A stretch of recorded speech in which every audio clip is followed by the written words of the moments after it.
Un saluto lo facciamo a tutti gli amici che stanno fuori dalla loro terra, dalla nostra bellissima Calabria. Facciamo un brindisi con rispetto e con onore per tutti gli amici.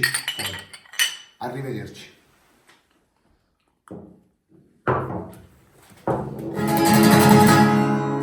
Io prego notte e giorno, lui, signori,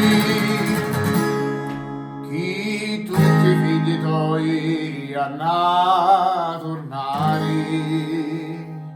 lo sanno che tu sei malate cori, lo sanno che così non puoi campare.